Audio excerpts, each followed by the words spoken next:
Okay, perfect. Good evening, everyone. I hope everyone is doing well. Thank you for joining us once again for the Commission on Out of School Time Grants and Youth Outcomes. We have had a lot of wonderful updates the past few months, so great to get the year kicked off to a good start. Let's see. Wanted to once again mention, as always, that if there are any additional public members who would like to speak, please feel free to register to speak to the commissioners by raising your hand and or using the chat box and asking all panelists to speak. Currently, we do have a speaker today, so really excited about that. Now, based on the number of participants, it looks like we have reached a quorum of 8 commissioners. So let's see. Yep, okay, so let's go ahead and do our roll call just to be sure. Let's see.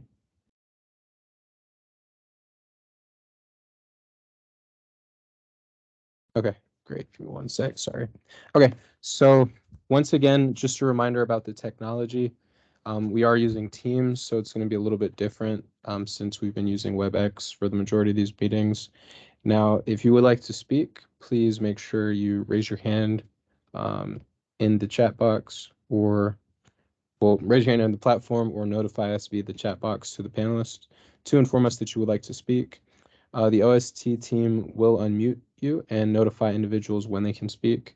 If all commissioners are unmuted for specific discussions, please remember to put yourself on mute when not talking so we can reduce any background noise. Once again, when making or seconding a motion, please identify yourself by name. We all know you, but this is purely for the minutes so that we can document those for the next meeting. And once again, all votes will be taken by roll call. Okay. And it is our understanding that there has been one registrant for public commentary from the Amy Jacques Garvey Institute, represented by the Executive Director, Kendall Bryan. Now, if anyone else wishes to speak to the commission, they should do so by using that chat box and stating that they would like to speak, and we would love to have you speak. Alex, can you please confirm if there are any additional registered speakers in advance for the public member speakers? We do just have one currently, and that is, like you said, Amy Jacques Garvey. Okay. Sounds good. Sounds good. Now, also, please keep us abreast of any public members that would like to speak in real time. But that sounds good. Let's see. Okay, and just to remind you all for the protocol for public speakers, since it has been a while, public speakers who are registered in advance will be permitted to speak first. Any additional public members may raise their hand to speak or request to speak via the chat box to the panelist. Each speaker should provide their name and, if applicable, any affiliations. Each speaker will be permitted to speak for up to 3 minutes. And after the speaker finishes, um, the commissioners will be able to ask any questions and vice versa.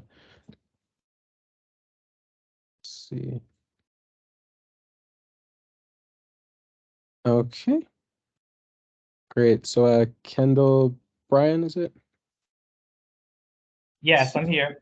Thank you. Okay. Sounds good. Well, thank you again for joining us. Are you ready to get started? Yes, I'm ready. Wonderful. Thank you. We're looking forward to hearing it. Okay. I just want to say that first of all, thank you all, the commissioners for being on the line today. Let me just get right to the point, and I want to talk briefly about small nonprofit programs because I'm a little concerned about nonprofits east of the river who are doing successfully providing an opportunity for youth to gain not just work experience but work readiness in the after school hours. These sometimes year-round and summer enrichment and after-school enrichment programs, both in school and out of school, are critically needed as a part of the social safety net infrastructure for our city's youth. Now, as seasoned youth workforce development practitioners and advanced youth workforce practitioners, I am recommending that this commission be bold. More year-round OST opportunities for youth East River specifically. I live here in Ward 7, and there's a tremendous need. I'm concerned about our youth because oftentimes they're alienated. They are, you know, despondent from mainstream society, and they turn to crime. For those who don't know, my father, Kingsley Bryan, was the director of the MPD Youth Crimes Division between 1991 and 1994. His whole career was built about criminology and advancing ways to prevent crime, especially youth crime, specifically youth delinquency. So these types of programs is actually the genesis and ethos of where Amy Jacques Garvey was founded, to really get into the communities, to engage with young people so that they could have be shown new ways to live. So yes, these types of efforts stem the summer learning laws. They further reduce youth crime. They provide substantial work experience for our youth. So I'm very eager to hear what the commissioners have to say. I also want to thank and welcome our new director, Dr. Sharita Lowe of the OST department, and all the staff at OST, including Alex and Katrina and all of our wonderful staff that we've all engaged with over these many, many years. So let us work together and forge a path where we are working with young people in the trenches. I'm talking about, Southeast, Northeast, East of the River. These communities desperately need attention for professionals to come in and provide them with these young people with a new ways of thinking, ways to prevent violence, anti-violence, gang prevention, college preparatory skills, and the whole gambit that we could provide for our young people. Thank you so much. Wonderful. Thank you very much for that excellent comment. We really appreciate you joining us and providing some insight and perspective onto things that are going on within the industry. Commissioners, are there any questions for the speaker?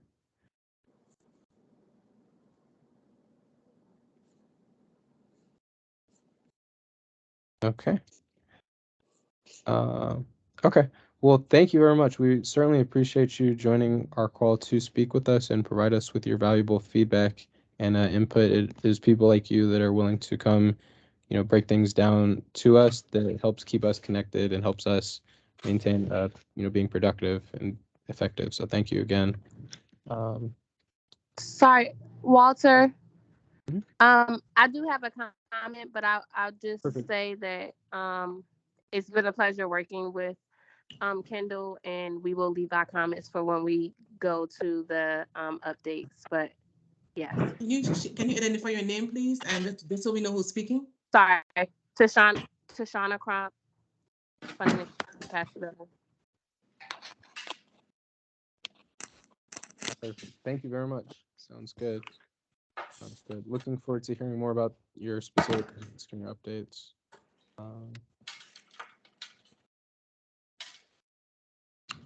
Okay, great. So next we're going to take a roll call vote for the attendance. So please remember to unmute yourself to let us know that you're here. And if you have any difficulties unmuting yourself, feel free to let us know via the chat box so that we can mark you down that way for our quorum. So Commissioner Berkey.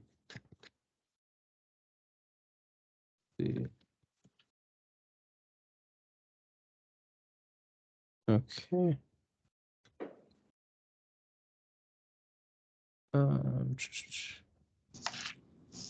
Okay, yeah, see you there. Gotcha. Commissioner Coates.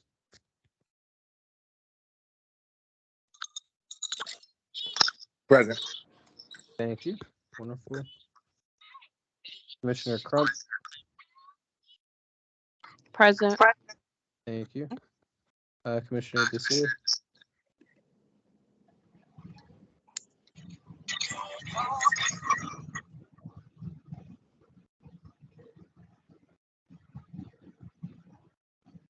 Okay, yeah, I'm not seeing her on here. Okay. Looks like I'm absent. Commissioner Hanson. Present. Thank you very much. And Commissioner Hill. Like- Thank you. Commissioner Hill, did you say Thank- Commissioner Hill Yep. present? Okay, I can't hear you. No Thank problem. you. I can see you right there anyways. Thank you. Sounds good. Commissioner Jenkins. Present. Thank you very much. Commissioner Jordan.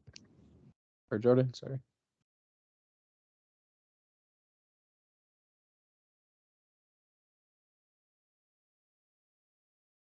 It looks like she's absent. Commissioner Peeler.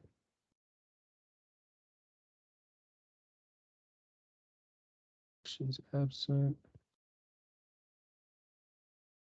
Commissioner Saffron. Here.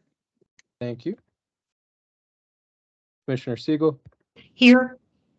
Thank you.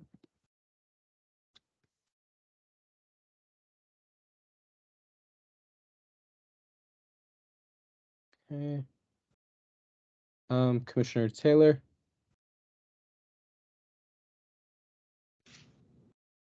See. Okay, don't see him. And Dr. Lowe. Thank you. Present. Sorry. Thank you. No problem. Okay, great. So for the record, it looks like we have 1, 2, 3, 4, 5, 6, 7, 8, 9. Okay, so 9 voting commissioners in attendance. So we do meet our quorum, plus Dr. Lowe as well. Great.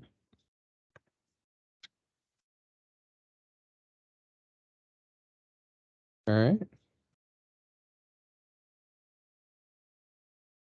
Okay, great.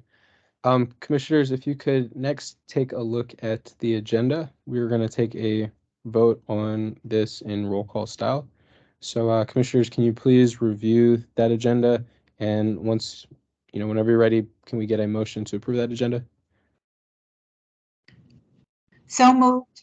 This is Commissioner Siegel. Thank you, Commissioner Siegel. Appreciate you. Any seconds to that motion? Seconded, this is Commissioner Berkey. Thank you, Commissioner Berkey. Wonderful. Okay, great. So we're gonna take this vote in roll call style. Once again, those who approve, please say approve. Those who like to abstain, please say abstain. And those who oppose, please say oppose. Okay, Commissioner Berkey, Approve. thank you. Commissioner Coates, Approve. thank you. Commissioner Crump,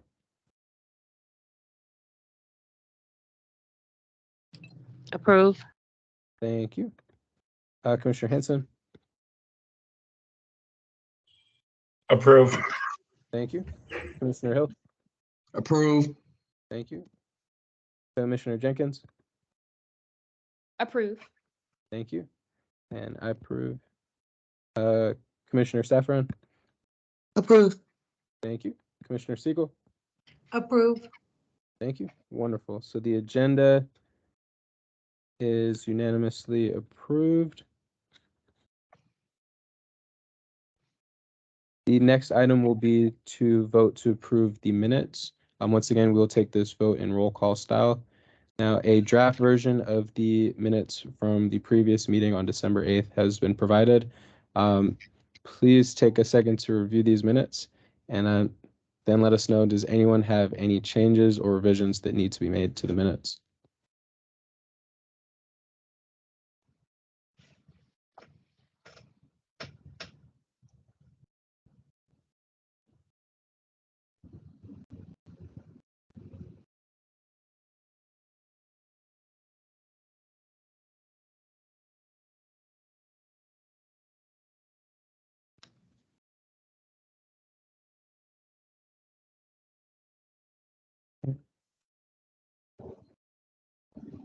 All right, any discussion on the minutes or any revisions?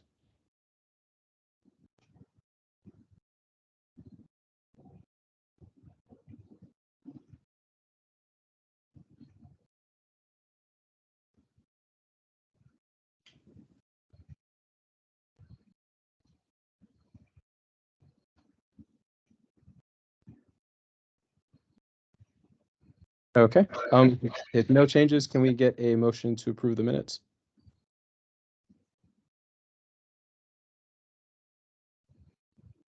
I move that we approve the minutes. This is Commissioner Saffron. Thank you, Commissioner Saffron. All right, wonderful. Any seconds to that motion? I'll second it, Commissioner Hill. Thank you, Commissioner Hill. Okay, wonderful. Once again, we're gonna take this motion in roll call style votes. So start with Commissioner Berkey. Approve. Thank you. Commissioner Coates, Approve. Commissioner Crump. Abstain. Got it. Okay. Commissioner Hanson. Approve. Thank you. Commissioner Hill. Approved. Thank you. welcome. Commissioner Jenkins. Approve. Thank you. And I approve. Commissioner Saffron. Approve. Thank you. Commissioner Siegel. Approve. Great. Thank you. So we have one that abstains. Other than that, the rest of the votes were unanimous to approve this motion. So this passes. Thank you, commissioners. Great. Okay. The next item on the agenda will be the Office of Out of School Time Grants and Youth Outcomes updates. Kevin, are you ready to begin with the updates from the OST office? Yes, I'm ready. Thank you, Chairperson Peacock. Good Thank you. evening, everyone. Alex, can you move the slide forward, please? On behalf of the Institute for Youth Development, we just finished out our first quarter in the new fiscal year. So in that first quarter, the Institute hosted 14 individual events, achieving 14% of our overall goal for the fiscal year, and 175 unduplicated attendees, which is achieving 22% of the overall goal for fiscal 23. For fiscal 23, we are reintroducing the White Card Program Quality Assessment to all grantees, and it is now going to be a required mandatory training that each grantee funded by the Office of Out of School Time will attend the White Card PQA Basics Workshop. The last time we did this was back in 2019, so we are excited to reintroduce it coming into fiscal 23. So each grantee has already registered to attend the PQA Basics Workshop, and they will complete a self-assessment this year in order to meet compliance of their grant agreement. The PQA Basics Workshops are scheduled for next week, January 31st and February 1st, which will run from 9 o'clock in the morning to 4 o'clock in the afternoon. And we'll be hosting them at the Office of the School Superintendent and the Eleanor Holmes Norton Conference Center. Definitely welcome any commissioners that would like to attend or pop in just to kind of see all the activity. It'll be one of our first in-person opportunities since the pandemic. So we're excited, a little nervous. It's a lot of work, but we're ready to go. So that's super cool to see. And then literally the next day, February 2nd, we will be kicking off the quality cohort again, and the Institute will be hosting the White Card PQA Basics Plus workshop for those that'll be returning. So those are a few of the updates for the Institute, and I'm open to any questions if any of our commissioners have any for the Institute. This is Commissioner Saffron. I was just wondering what times on the 31st and the 1st? Yeah, it'll begin at 9 o'clock in the morning. It'll end at 4 o'clock. We'll probably break around 12 o'clock for lunch each day, and it'll be lunch on their own.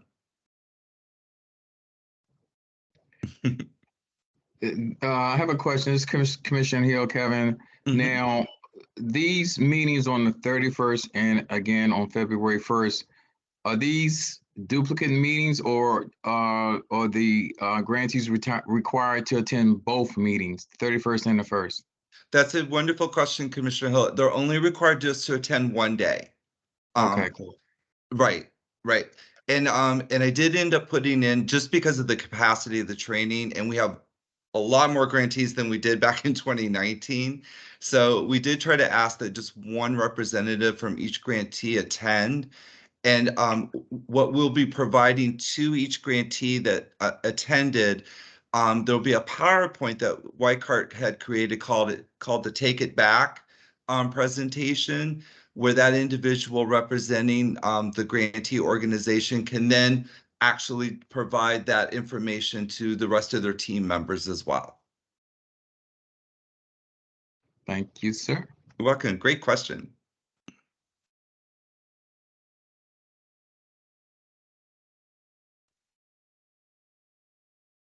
Okay, if there's no other additional questions, thank you so much. And I believe I'm passing it to my colleague, Alex Brown.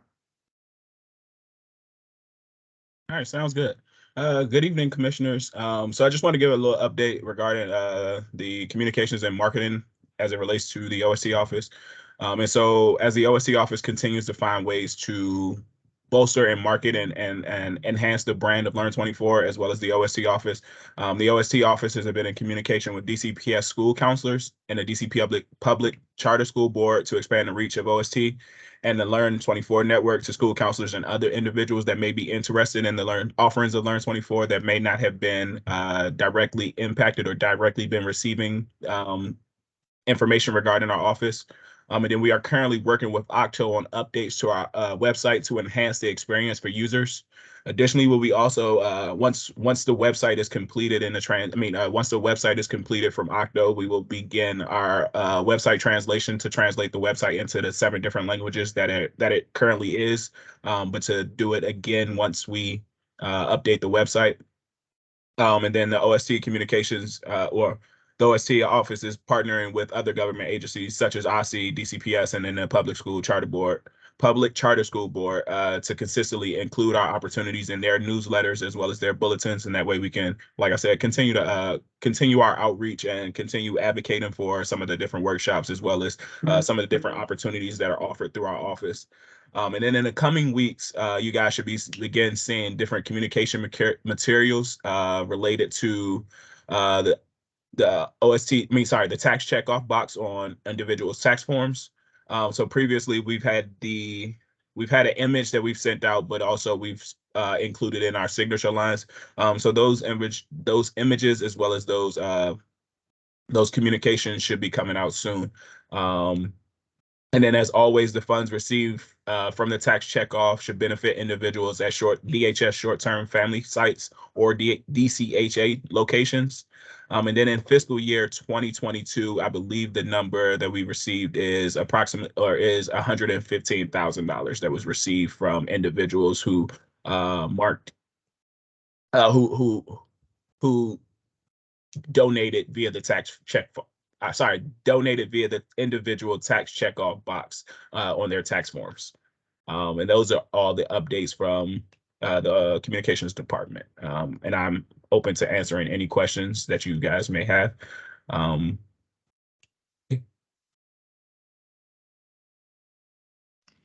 Alex, this is Commissioner Siegel. Do we have records as to how much was given in earlier years? So is this an increasing amount, or is there other outreach we could be doing to increase this amount? 150,000 is not insignificant. It's great. Yeah, so I would have to look at our numbers and I would have to look at the records. We do have those numbers on our dashboard in regards to how much was received since the inception of us being able to receive the funds. And I will bring those numbers back the next time we come together. Thank you. Mm-hmm.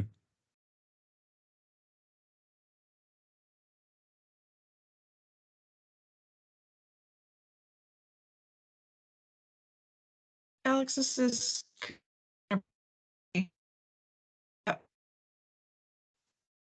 I've seen this before on various communications, but do we give the public an idea of how much money it takes to serve an additional child in an after-school program? Like for every $1,000 we raise, that's another student who can participate in a 5-week program or whatever it is. You know what I'm saying? Yeah, I do know what you're saying. And that is definitely a good thing to look at. I don't necessarily know if we have those stats as it relates to.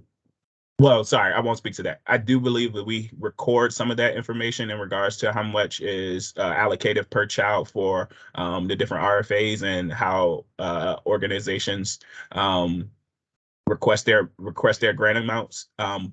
And so once again, I will look back at that information and I'll try to bring that back to us the next time we do meet together as well, because I do believe we do have that information. And I guess that would also, I think because each organization is different, I think that would also require us to do some data pulling and some actual data work as well. So I can definitely see if we can do that by the next meeting. I just think sometimes when people know that it costs X to involve a child, that they get more motivated, to donate. Yeah, and that definitely makes a lot of sense too. And I think, like I said, I think that will not only enhance the opportunity and enhance the ability or enhance the chances that people donate, but it also make it resonate that much more with them as well. And like you said, so I appreciate that comment and I appreciate that feedback, and I'll try to make sure we as a team can move on that. Alex, question. As it relates to the tax fund program or donations that we receive, and as we expand upon that, in our bylaws or just in language, are those funds restricted to direct programming? Like, do those funds traditionally go into the direct programming pool? Do they go into our capacity building program, or are they flexible funds that we can that Learn 24 chooses to use how every year, and does it change?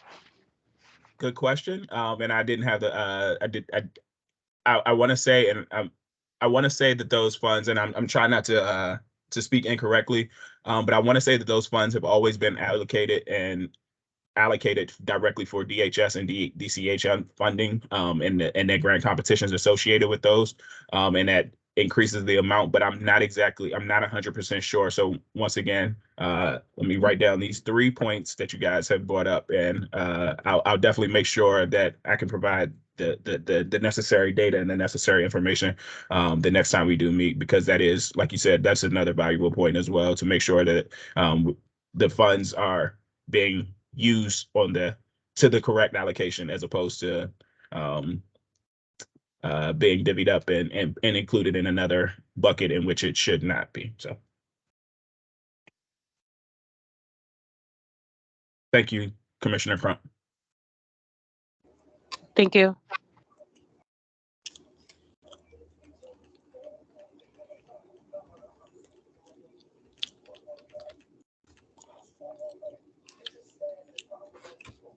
Any additional questions?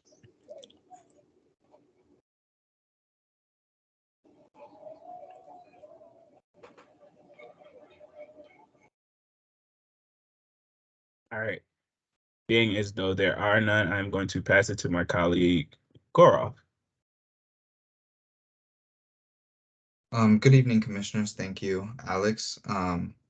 So in regards to the data department at OST, a few points of updates. The first being we've begun to mandate race, gender, program ward, student ward, and are considering mandating income data from organizations when they register. We're also working on incorporating questions to ask if program partners are programming for special needs populations, such as English learners, children and youth with disabilities, and undocumented youth. Grantees are currently inputting the latest SEO results, and the compilation and distribution of those will begin following the January 30th deadline for the surveys to be completed. I'm holding weekly meetings with CitySpan to discuss building out what we want to prioritize in building out the CitySpan database, and also what we want to add to the new user interface design, which we launched earlier this year, or at the end of last year. We also will have meetings at least once a month, which will include our grant management specialists to aid CitySpan in their discovery process so that they can get a better overview and understanding of our grant making protocols. And that way they can be implemented and folded into CitySpan. And then a final exciting piece of news is the new data analyst is slated to begin January 30th, which is Monday. And once they join, we're going to work together on overhauling the code for grants management, which will begin after they've been trained in their regular duties. And hopefully this overhaul will increase the speed and efficiency of our grants management process, specifically soliciting reviews, processing those reviews, and using them to determine allocation decisions. Yeah, and I'd be happy to answer any questions if there are any.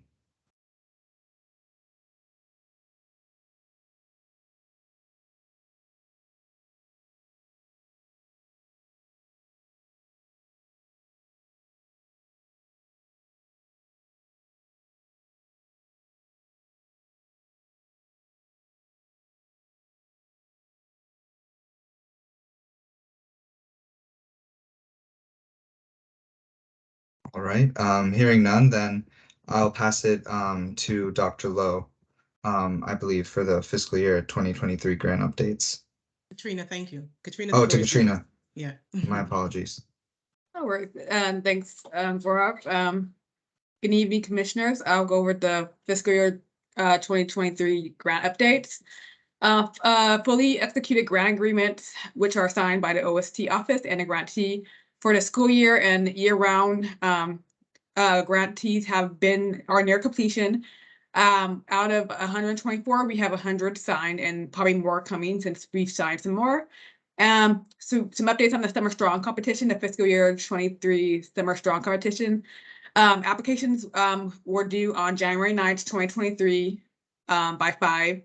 And eligibility if for review checks are in progress. Right now, we're going through checking the applications and seeing if they have all the requested documents.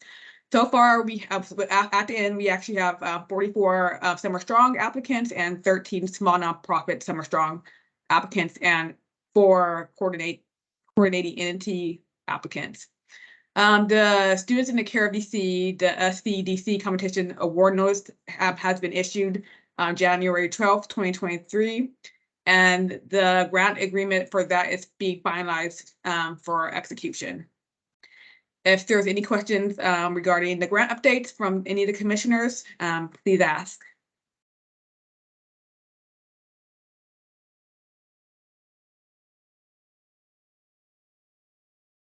Okay, okay, yes. I don't think I'm familiar with the Students in the Care of DC competition. Is that new, or is that something that I've just not been paying attention to? That competition, I believe it's been around. Dr. Lowe, if you could add any assistance, it's one of our special grant competitions. It's specific towards students in the care of DC.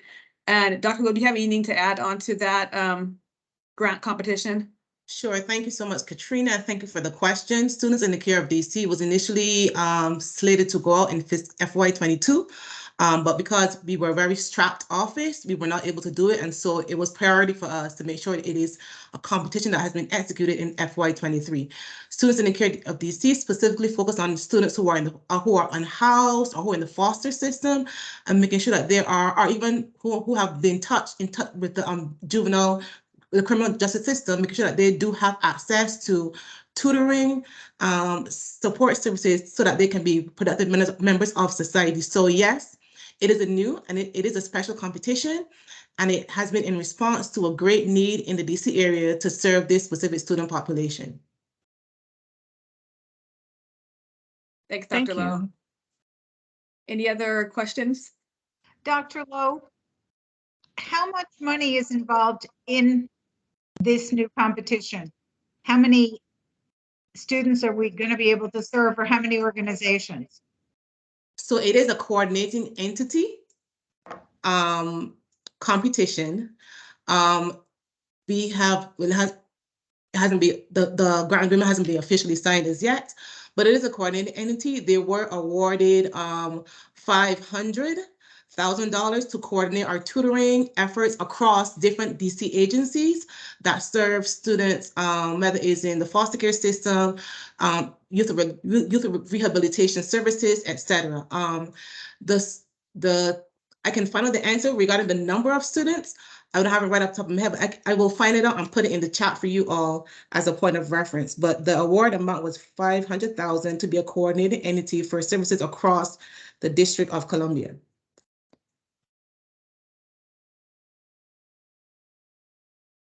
Thank you. Thanks, Dr. Lowe. Any other questions? Sorry, I do have one more. Is there any movement that you're aware of to initiate any kind of grant competition or any special funding for the children who are coming here as migrants on the buses that are coming from other cities? I'll defer to Dr. Lowe on that. Excellent question, because believe it or not, we have to think about fiscal year 24 right now. And our team literally had a conversation 1 to 2 days ago about, okay, what are the gaps that need to be filled in our district, and are they being filled? And if not, what can we do as a grant making entity to fill those gaps? So yes, we are in conversation to identify priority competitions. And yes, migrant families have been brought up as a consideration to prioritize for fiscal year 24. Great. Glad to hear it. Thank you. Thanks. Any other questions? Hi, can you hear me? I have a question. Yes. Not necessarily related to this. It's on the Learn 24 website under the program find. If community members or families or parents are looking for a particular organization funded by the OST office or Learn 24, the program find link is not working. So I just wanted to bring that to your attention. Okay. Thank you for making us aware of that. We'll look into it and we'll definitely get it fixed properly. Thank you for bringing that up.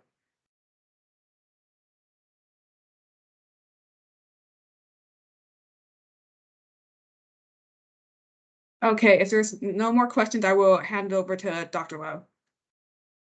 Thank you, Katrina. I will be providing to everyone right now a couple of updates regarding the OST office. In our last meeting, I shared with you that we did have 6 open roles. And let me just first and foremost start off by welcoming our team member, Kimitha Payton, to the OST office. She is on the call. She is our newly minted resource allocation analyst. She started on January 17th, last week, Tuesday, with us, and she will be tasked with really managing and lifting up our invoicing procurement process within the PASS system and in partnership with our grantees. So all things invoicing, all things resource allocation, determining how much funds is being allocated to who, helping also support making sure that our grantees are ready for grant execution by way of insurance compliance.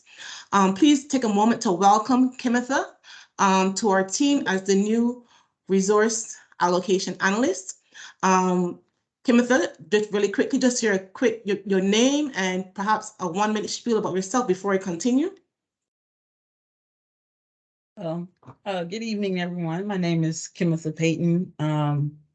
I previously was a fiscal manager, budget analyst for DC Public Schools.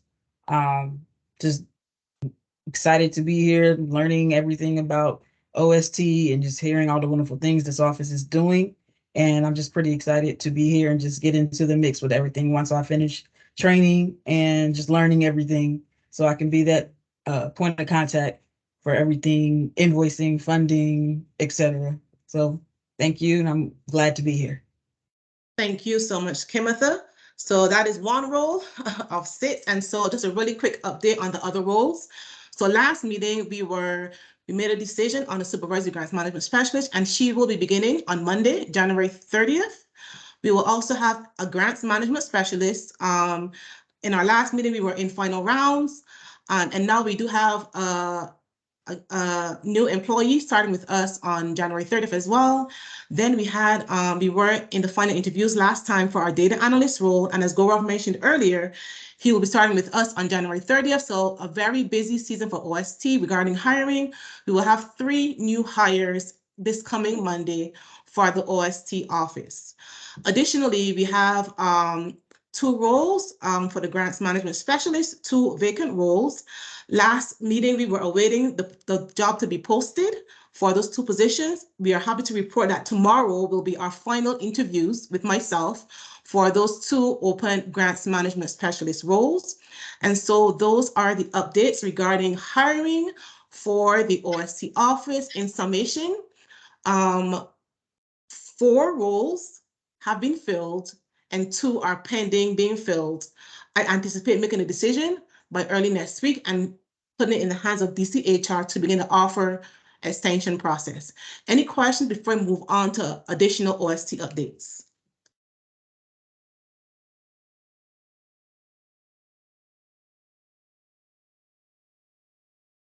If there are no other questions, I will move on to the next slide where we will be discussing an upcoming event. The reason why we're bringing it to you, thank you. The reason why we're bringing it to you now is because by our next meeting, it will be days before the event takes place. And so we had this, Alex had this brilliant idea of hosting, and well, first and foremost, we've gotten a lot of feedback from our community members, and we want to be responsive to our community members' feedback. As such, the idea was brought to us of having a spring event dubbed trademark Alex Brown, called Summer in the City. And so the purpose of this event that we will be having, it will be towards the end of March, will be to create connections with and for our community members, especially our parents and families, so that they are aware and kept abreast of their summer programming options, and so they can make informed decisions about what their children and youth are doing for the summer. The spring event is slated for the end of March, right after our next OST commission meeting. And so we want to kind of plant the seed for the commission members today, because our next meeting, we will be full steam ahead in marketing, outreach, etc. We will be partnering with other district agencies and our CBOs for this event, and more information will be shared leading up to the event. Any questions about Summer in the City? Yeah, Dr. Lowe, Commission here. I'm sorry, where's it going to be held? So great question, because with Alex, myself, and our DME, Ben, did a walkthrough this week of the space. Right now, it's earmarked to be held at Elliott Hines Middle School. And what quadrant is that in? What ward is that in? I believe it's Ward 7? 6. I think it's 6, sorry. My apologies. Thank you so much. Right there by Stadium Armory. So it's close enough to, so it's close enough. And one of the benefits of Elliott Hines is it's a completely renovated school, but it's also close enough to Metro. It's close enough to all the bus lines and different things of that nature, with a little bit of parking. Of course, there's DC parking, but with parking around there as well. And so we did try to make it a central hub in which we knew that we wanted to make sure that families not only came out to an event, but also had the opportunity to come out, whether it was via car, whether it was via bus, or whether it was via train, have that opportunity as well. And one other thing to add to everything that Dr. Lowe just said about Summer in the City that we as an office are looking forward to putting on is that not only do we know that a lot of the government agencies and a lot of the CBOs are going to be looking to talk about their program for upcoming summer program, but we also know that government agencies are hosting and having different summer programming as well. And so they will actually be tabling and showcasing their opportunities as well. And so it's not just geared towards after school or summer programming, but also maybe summer jobs or summer learning experiences, summer DCPL and different things of that nature, because they're is of a wide variety of different things that are available in the summer. However, we just sometimes parents and families just don't know about everything that is being offered. So if you have not yet connected, and this is always going to be a plug, but if you have not yet connected with us and are interested in tabling or partnering or working with us for the event, please feel free to reach out to us at learn24@dc.gov. We could definitely get you on the docket and see how we can partner and work together for the event. Thank you so much, Alex, and for the question that was posed. We have about, sorry, go ahead. Sorry, Dr. Lowe. I guess my question is, first of all, Alex, I'm super excited about this. I think this is like marketing amazing. But I would like to, I guess my question is, in terms of like looking at this in longevity and doing this yearly, do we have the plans of doing this in conjunction with, because what I see is our grantees really being able to market their program and also let the community know about it. So as I think about like our summer RFAs and how they're released, will our grantees know if they're funded or not? And then also, is there opportunity for us to let all of our grantees know, hey, you can table this event?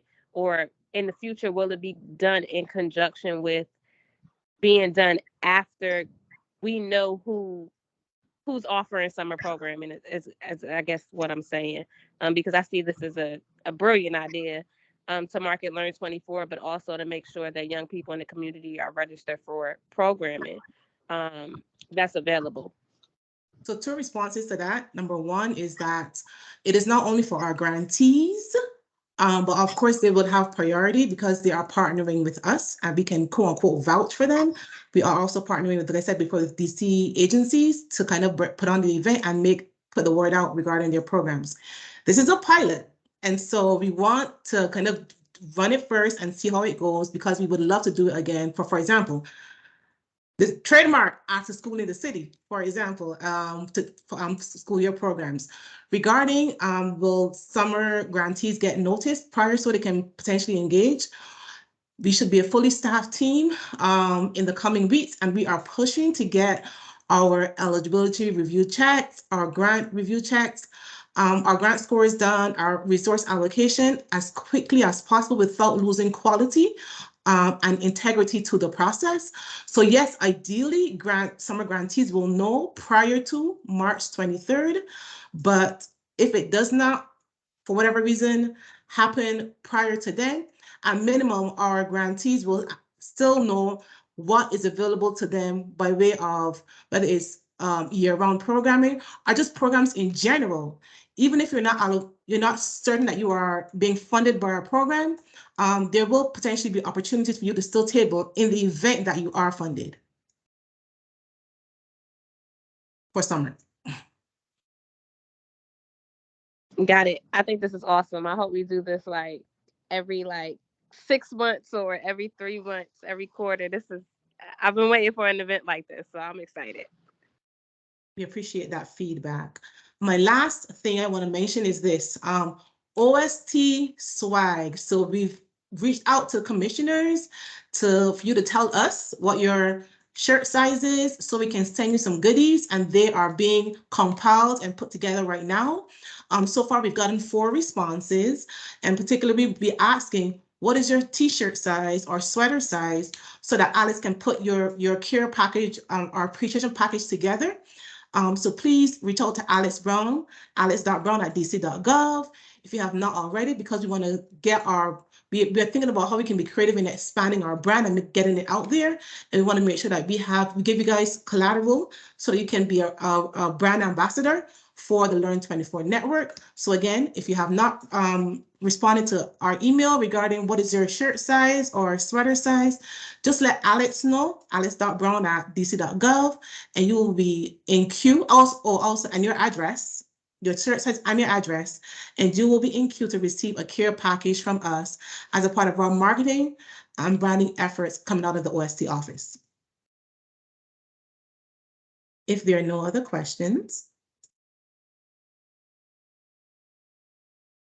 There was a great question in the chat. I don't know if you can see it when you're presenting, but The question is, we have other members on our committee who aren't on our committees that aren't commissioners. Can we gather that info and can they get shirts too? Do you have enough to share with The them? more, the merrier, please. Great, great. All right. So we will invite our committee members to collect their sizes and let Alex know. Thank you so much for bringing that up. If there are no other questions, I will hand it back over to Co-Chair Peacock. Okay, and thank you for all those wonderful updates. Definitely really excited about the summer and the city event. Great work on that. Kimitha, welcome aboard. Thank you for joining. Really happy to hear that you're going to be part of the team. Dr. Lowe and the rest of the office, great job with all of the updates and the hirings. I know there was a lot gathering all those new staff, but we're really happy that you were able to do such a great job recruiting, vetting, and hiring these wonderful new people to help not only us in our mission, but to help out the city. So thank you. Really looking forward to that. That's all terrific to hear for sure. So now the next item on our agenda will be our traditional commission updates.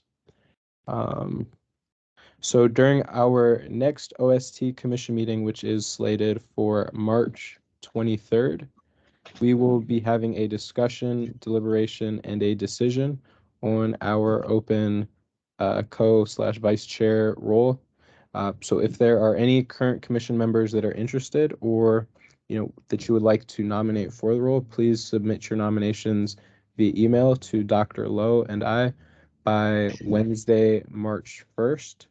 The next steps will then be shared soon thereafter. So if you're at all interested, just please let us know, or if you want to recommend someone, please let us know. We'd definitely love to have that role filled since we do miss our co-chairman Holland. In our March 23rd meeting, we will also be putting forward the nominees for discussion, deliberation, and a decision. So we'll be taking votes and all that. We've also received one application to join the commission. Now, if there are any additional stakeholders that are interested in joining the commission, please share the application with them. Alex will provide that link in the comments to apply to join the commission. So if you have anyone that you think would be a great fit to continue helping the city out, please feel free to spread the word with them so we can get them involved. We are especially seeking commissioners from communities that are not currently represented within the commission and who are deeply committed to the work that comes out of the OST office. Okay. Now, regarding committees, as a commission, we will continue to work to approve any new committee members on a quarterly basis. And those are the primary overall commission updates. So next, I will go ahead and pass it over to the various committees for the respective updates. So it looks like first is coordination and collaboration. Alex, would you like to provide us with some insight on what's going on there? We actually just scheduled the major update for us is we finalized our schedule for our upcoming February meeting. Our February meeting is going to be held on February 16th, 2023 at 12:30 p.m. And it's actually going to be our first meeting since the needs assessment has been or since the information has been provided from the needs assessment. And so we do look forward to this meeting and providing more guidance and providing assistance on how we should be moving forward, being as though we actually should have at least some information based off of what was provided from the needs assessment. So that's the biggest update for us. And as always, we're still looking for committee members to join.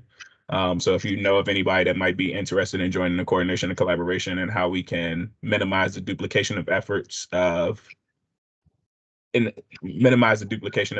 the city and collaborate better, please feel free to send them my way. As always, alex.brown@dc.gov. Sounds good. Thank you. That's wonderful. The next for the funding and capacity building committee. Katrina, are you ready to provide us with the update? Yeah, Commissioner Crump, do you want to provide the updates that you provided, or do you want me to say them?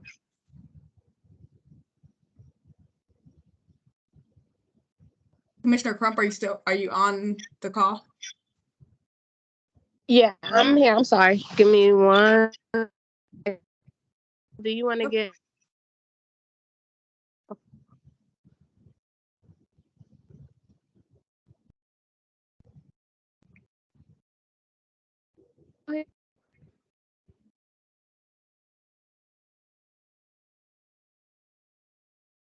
Commissioner Hill? Oh. I can give my updates. Give me 1 second, y'all. I'm sorry. You want me to get started? Yeah, and I'll follow right behind you. I'm sorry. Okay, yes, good evening, everyone.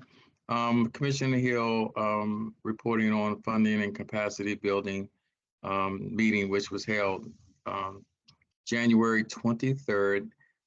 We appreciate Katrina as well, our OST representative, for being with us. I was actually absent at meeting, so I'm going to, in just a few moments, defer to our co-chair, Commissioner Crump.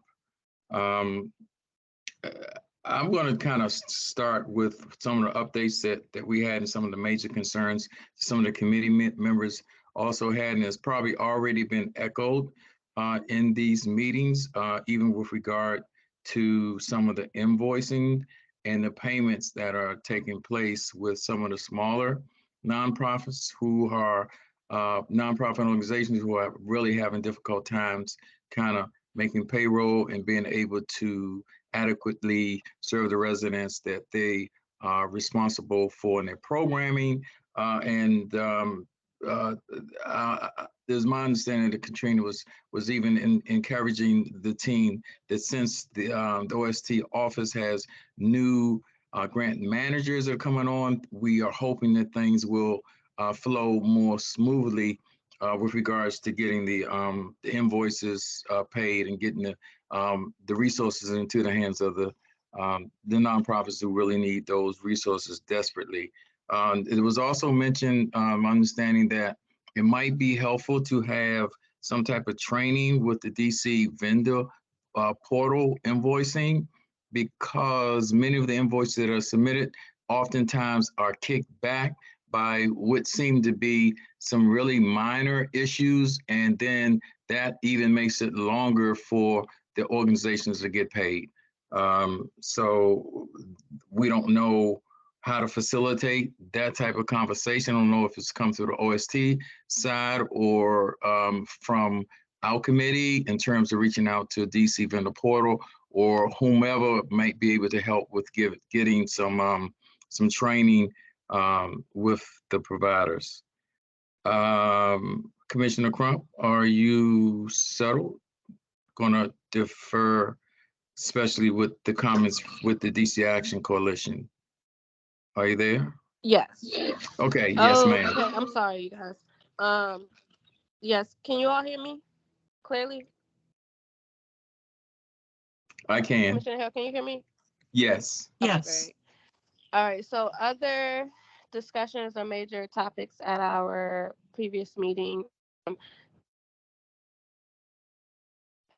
As we relate to some of our tactics, we're currently trying to build out a plan. So we are looking forward to receiving the needs assessment. Our plan is for the upcoming meeting in February. We really want to review the needs assessment to really determine to identify potential funding priorities for FY 2024.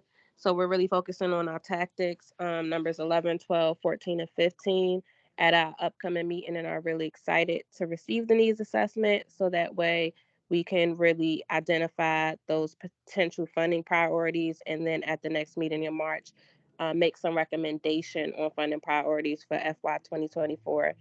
In addition to that, we are looking forward to recommending one of our new committee members to actually attend the coordination and collaboration committee meetings, as well as the quality committee meeting. We've received some interest in that as it relates to our tactics number 5 and 7. And then other updates would be, sorry. Inviting, really just partnering with, we're really trying to flesh out our tactics and give some hard deadlines on a lot of the things that we have in store for goals for 2023 and 2024. So hopefully after our next meeting, we'll have some hard deadlines and some recommendations as it relates to capacity building. And again, I think that is pretty much it. Am I missing something? You also, Commissioner Hill? yeah, or- thank you. Thank you, Commissioner. With regard to, I understand that there was some conversation about the DC Action Coalition and So you we're want to, yes, go ahead. sure. So we're definitely, as it relates, especially with our committee members, and as it relates to partnering even with the collaboration and committee, we received a suggestion to invite out the DC Action Coalition. We're really lucky to have a committee member who is a part of the DC Action Coalition, and we have been advised that they've been doing a lot of work around capacity building and funding as well. So we have intentions on inviting them out to our meetings as well as also coming to the collaboration and coordination committee meetings in the future, which we need the dates for, so we can make a real commitment to making sure we send a member out there, especially since we have a few members that we were lucky enough to welcome in the last coming months to really support that effort as well as build out our committee as well. So we're really excited about that, and we plan to invite them out to members of that committee to become part of our committee. And with all of these events going on, we also have been in talks about having events around capacity building and our funding committee as well. So I'm really glad to hear that Learn 24 is doing events, and we plan to plan out our own little powwow soon too. So that's all I have. I don't know, Katrina, if you have anything else to add to that, but we're excited and we're trying to get the ball rolling. Yeah, thanks, Commissioner Crump. Yeah, I think you detailed what we went over, and thanks for detailing it. So I don't have anything else to add, but thank you so much.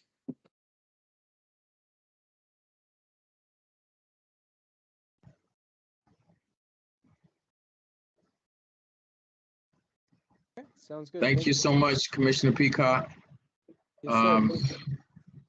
Appreciate it. Thank you, Commissioner Hill, and thank you, Commissioner Crump, for those excellent updates. You guys have been doing great work. Once again, one thing I did just want to bring up is just how many new committee members you all were able to bring aboard in these recent months. So thank you for all the, excellent legwork that you're putting in the community. We really appreciate you. You guys are definitely getting it done. Let's see. For the next item on the agenda, we have the Outcomes and Needs Assessment Committee. Dr. Lowe, are you? Yes, I'm here. Thank you so much. DC Policy Center is on the call, and you will be up shortly, just giving you a ping so you know that I will be calling you shortly to speak. I wanted to make one quick clarifying statement on the call. I said before, for the SCDC students in the care of DC, they were awarded $500,000. That is not the case. I'm mixing up two competitions in my head, but they were awarded $330,862.50 for their program, which is what they requested. And so they were allocated what they requested for the program. Just making that public record. And they will be servicing, is a coordinated entity serving 50 incarcerated youth, and providing them with mentorship, tutoring, workforce development, etc., with about 25 tutors to make sure it's a very small and intimate and targeted support for our young people. So I just wanted a point of clarification and correction on my end regarding the Students in the Care of DC competition. With that said, Outcomes and Needs Assessment, we will be having our next meeting on February 6th, 2023 at 1 p.m. To hopefully discuss the progression of the needs assessment. And instead of me sharing our update regarding the needs assessment, I will now turn it over really quickly to the DC Policy Center so they can update the commission on where we are in getting our final materials out for us to review and use in the coming months. So Yashim and team, I'm going to quickly turn the floor over to you for an update on the needs assessment. Thank you, Dr. Lowe. Thank you so much for having us tonight during your meeting. I'll give you a quick update on where we are. So the team has collected all the data necessary to conduct our analyses. We're right now working on, so to give you the big picture, there will be essentially 4 parts to the study. The first part will focus on where the youth and children are. That we have data that we have received from DME, and that includes where youth and children live, where they attend school, and we have information on gender, ethnicity, and race, socioeconomic characteristics, and whether students belong to certain special groups, for example, special education English learners, whatnot.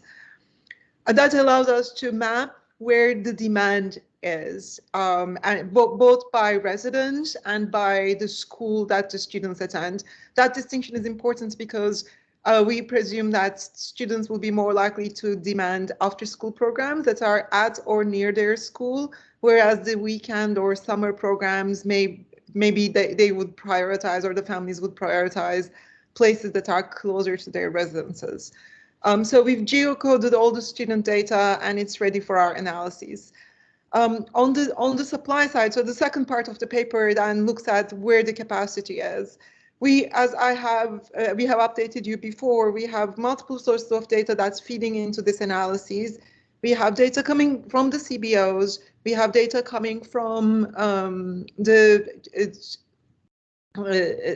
charter schools and non-Title I schools, because they're not part of the DCPS's after-school programs. We have data coming from DCPS for Title I schools. We have data coming from DPR for summer and certain year-round programs and sports programs. And we have data coming from the Summer Youth Employment Program. We also received some information from DME. So now we have a very comprehensive data set of where capacity is. We have geocoded again everything at the census block level, which allows us to assign these seats to anything from like school boundaries to wards to neighborhoods. So we have different ways of cutting the data. So that gives us our capacity data. That work is pretty much done. We have a pretty good sense of what the capacity is now across different programs, how many seats we have in these different buckets from before school, after school, sports programs, summer programs, employment programs, and whatnot.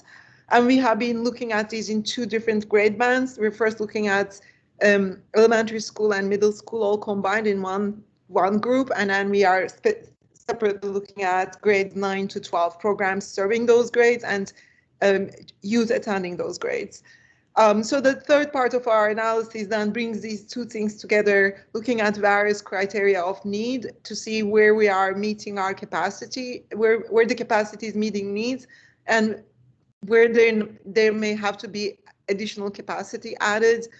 To do that this year, we're actually doing the thing we're calling exposure charts, looking at how many programs the students may have access to within half a mile or quarter of a mile or a mile of their home. Similarly, within a quarter of a mile, half a mile of their school. We're also looking at school boundary radius sizes and how far students are traveling to make other determinations. We're also building these maps for students that are located in different places in the city, as well as students with special needs or students who are designated as at risk for funding purposes, generally indicating that they may either be experiencing economic hardship at their homes, or sometimes these students are under the care of the District of Columbia, or they may be experiencing homelessness. And then the last part of our study is more qualitative. It relies on the surveys that we have done with the CBOs, as well as qualitative interviews we've done with the CBOs, parents, and parent surveys, looking at some of the bottlenecks, both from the parents' side, what they are experiencing as they use the system. And I think in our last meeting, we gave you a little bit of a preview of that, but we're also looking at bottlenecks from the CBO side. What are some of their concerns? What are financial concerns in terms of expanding access to staff, things like that. We expect to have preliminary findings within the next couple weeks and definitely have a full set of findings for you to use. Our initial distribution of the findings may not be in a full report format because we're trying to get them ready for you to use for your March recommendations. But we do hope to finish drafting our report by the end of March, for sure. That's it. Thank you so much, Yashim. Really quick, I know Yashim is pushing to really, her team is pushing to get something to myself and Deputy Mayor Kine in early February. That's Just right. want a quick once over before we kind of share it out. Any questions for Yashim? Any quick questions before we move on? I'll keep the meeting going.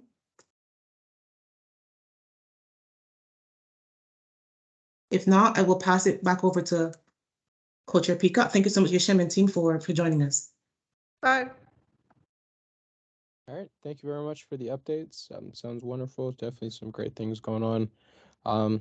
Aside from that, the main thing remaining to be discussed are just our upcoming calendar dates. So for 2023, our meetings will remain from 6 p.m. to 7:30 p.m. on the fourth Thursday of each month. So we have listed today, the 26th. As mentioned earlier, the next meeting will be March 23rd, followed by May 25th, June 22nd, and then September 28th, as well as November the 16th, which is a third Thursday. So that's one to specifically note. If they are not on your calendar, please reach out and let Alex know so that he can send you the updated invitations. The next item on the agenda is revisiting our strategic plan timeline. So let's see. Oh, sorry, Dr. Lowe, did you want to go over this one or did you want me to speak on it? Sure. So I know we're all chomping at the bits, literally, for the needs assessment, but we have to get just a little bit more data so it can be more specific, so we can lean in on the different communities within DC.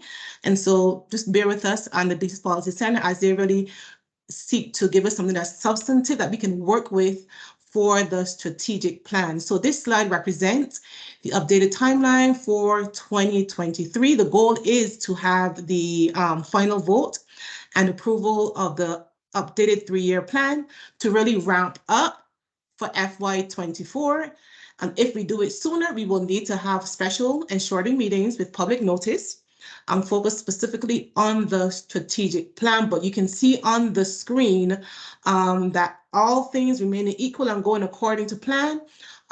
We will have March updates to the strategic plan where committees will connect prior to March 23rd, and they will have something substantive to draw from to make their updates to the plan. We are required to have 2 instances of public commentary, which will be our May and our June meetings. And then hopefully we will ideally have the final vote and approval of the plan as we ramp up for fiscal year 24. So that is our updated plan and timeline, all things remaining equal and going according to plan with the DC Policy Center.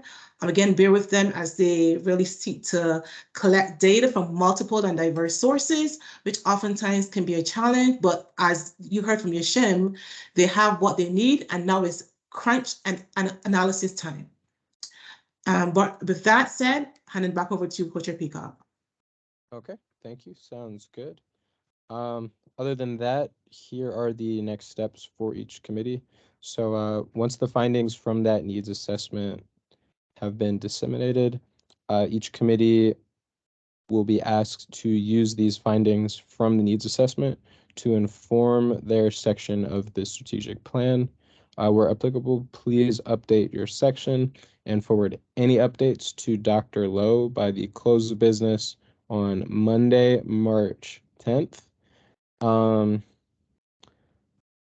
Hey, Dr. Lowe, Alex, would it be possible to send everyone a calendar invite for that too, just because that one may be easy for people to forget? I know we do have the March 23rd meeting, but just want to get that one on everyone's calendars as well. And sorry if that's adding more work for you. Nah, that's cool. I can do that. Okay, thank you. Sounds good. So once again, everyone, where it applies, please remember to update your section and forward any updates that you've made to Dr. Lowe by the close of business on Monday, March 10th, so that we can get that entire strategic plan updated in preparation for our March 23rd meeting, so that we can once again get our strategic plan completely approved and done with. Let's see. Other than that, And no sorry, it is Friday, March 10th. My oh, apologies. Friday, March March 10th. 10th. Okay, got it. Sorry about that.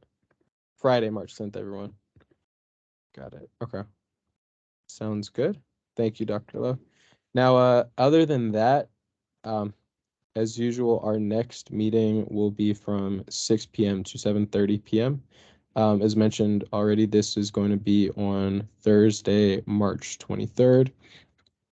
Once again, this meeting will be virtual unless otherwise stated and required by DC government. So we're going to be logging on in the same manner. Just real quick, does anyone have any objections with using Teams, or are we cool with this platform? I know we recently transitioned from WebEx, so just wanted to check everyone's pulse on that.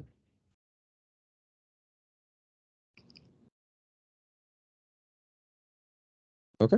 Well, if there's no, oh, sure. Chair, before we Mhm. get ready to adjourn, Sure. I'm on a numbers kick at the moment. So I'm wondering if we could get an update on how much money has actually been allocated. Because we know there's been more money put in the budget. There may be a supplemental. And it would be really helpful for us to know where current funding stands. And then we can figure out whether there's additional resources that may be needed to meet demand and try and figure out how we can be most helpful. And as I said, I'm on a numbers kick. So if we could see, I know we got several million more in the budget, which is fabulous. And I'm sure it's all getting allocated beautifully. I just would like to see some numbers as to where we are and as far as this year goes and what we are thinking about for next year. Yeah, that's a wonderful question. Dr. Lowe, do you have any answers on that one? Yes, so I will make a note. We want to know where we are spending wise or resource allocation wise for fiscal year 23. What I will tell you that I can share right now is that we have allocated, just as a point of reference, for school year about hold on a second, let me not say the wrong thing, sorry, about 5.2 million, and then for summer about 3.5 million, and those numbers will fluctuate based on grantees, based on expenditures, etc. But for our next meeting, I can most certainly provide you with an update on our numbers regarding who has been allocated how much, and then also how much we anticipate for summer, because by then we should hopefully have a sense of which grantees, and then we have a new resource allocation analyst on board. She will help kind of streamline and make that process a lot more seamless and easier. But next meeting, thank you for sharing that. We will seek to provide an update on our finances for OST for fiscal year 23. Thank you. That's great. Thank you. Yeah, thank you for asking that. That was an excellent question. I'm glad you added that. Okay. Now, let's see.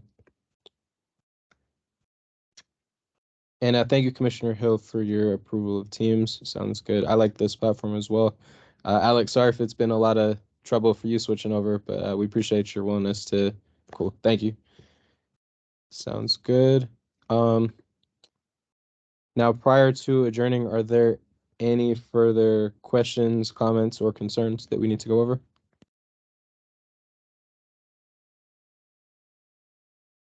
All right. If no one has any questions or comments, commissioners, feel free to make a motion to adjourn if you're ready to do so. And just really quickly, please know that those numbers shared are for our traditional competitions, not inclusive of our special competitions, but I will share more in depth in our next meeting so you guys can see where the funding is being allocated specifically for fiscal year 23. Thank you for flagging for me, Alex. Sounds good. Thank you. Thank you. I had one other question. Absolutely, sure. The needs assessment report sometime in February and have until the 10th of March to get you any updates to the strategic plan. I'm assuming that when we receive it, we don't seem to have a presentation of the data scheduled again, but I'm assuming that we'll be able to reach back if we have questions directly to the policy center, or would those go through Learn 24 staff? How would you like that to be handled if a committee is working with the data and not sure how to interpret something or whatever? We could have a presentation scheduled, again, with DC Policy Center for the OST Commission, if that's something that you guys want to happen. We most certainly can make that happen. Is that your question? I guess I personally until we see the report, I just don't know whether it will be useful to have someone talk about it, or whether it'll be so self-evident that we can just read it and work from it. But I'm just wondering, assuming that it's quite an obvious document, we can just work our way through it. If we did have a question, to whom would you like the questions to be posed? Like, what would the process be if we want clarification on some data in the report? Thank you for bringing that up. What it will do is confirm with Yashim that she would be the POC. But let me just confirm with her first. But I'm sure she's happy to field any clarifying questions that you all may have for the committees regarding the findings from the needs assessment. But I will confirm with her first and then bring back the update to you all. Thank you. Wonderful. Sounds good. Okay. Are there any additional questions or comments?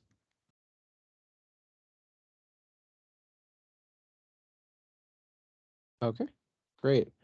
Commissioners, would anyone like to make a motion to adjourn?